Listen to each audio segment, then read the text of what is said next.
Sejak Minggu, Juliari Peter Batubara, Menteri Sosial nonaktif, mesti mendekam di penjara Komisi Pemberantasan Korupsi Cabang Polisi Militer Kodam Jaya Guntur. Juliari menyerahkan diri kepada KPK pada Minggu dini hari. Sebelumnya, Juliari dan pejabat pembuat komitmen Kementerian Sosial Adi Wahyono ditetapkan sebagai tersangka suap bantuan sosial penanganan COVID-19 di Jabodetabek. Terkait dengan itu, maka penyidik KPK telah melakukan serangkaian pemeriksaan.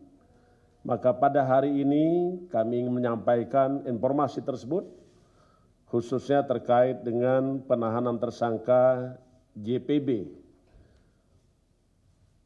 Menteri Sosial Republik Indonesia, dan AW, salah satu PPK pada proyek pengadaan bantuan sosial tahun 2020 di Kementerian Sosial Republik Indonesia dalam perkara, saya garis bawahi, dalam perkara dugaan tindak pidana korupsi berupa penerimaan sesuatu oleh penyelenggara negara atau yang mewakilinya di Kementerian Sosial Republik Indonesia terkait dengan bantuan sosial untuk wilayah Jabodetabek tahun 2020.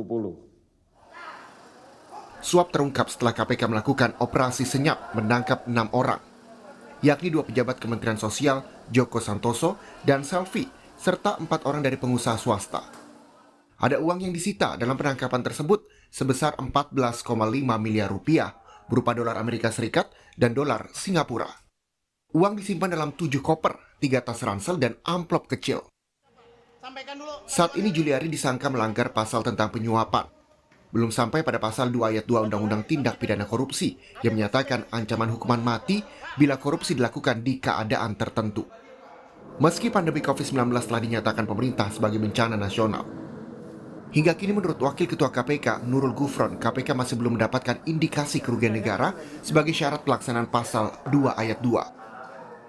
Pasal 2 ayat 2 itu adalah keberlakuannya kepada pasal 2 ayat 1. Ya. Pasal 2 ayat 1 itu adalah perbuatan memperkaya diri secara melawan hukum yang menguntungkan seseorang ataupun korporasi dan merugikan kerugian negara. Ini tidak termasuk itu?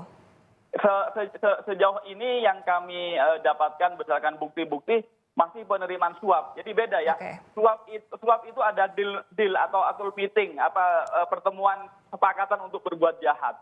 Anda dengan saya sepakat untuk kemudian Anda saya jadikan sebagai rekanan, Anda memberi sesuatu dan saya menerima. Itu adalah pasal suap. Sementara kalau pasal 2 ayat 1 itu adalah perbuatan memperkaya diri, hampir sama ya, ada kekayaan, tetapi basis perbuatannya, aktusnya, fitnya ya, perbuatannya itu adalah melawan hukum.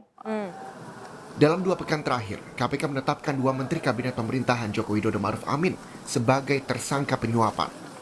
Yang pertama adalah Menteri Kelautan dan Perikanan Edi Prabowo pada pekan terakhir November. Lalu Menteri Sosial Juliari Batubara pada Minggu kemarin. Tim Liputan Kompas TV.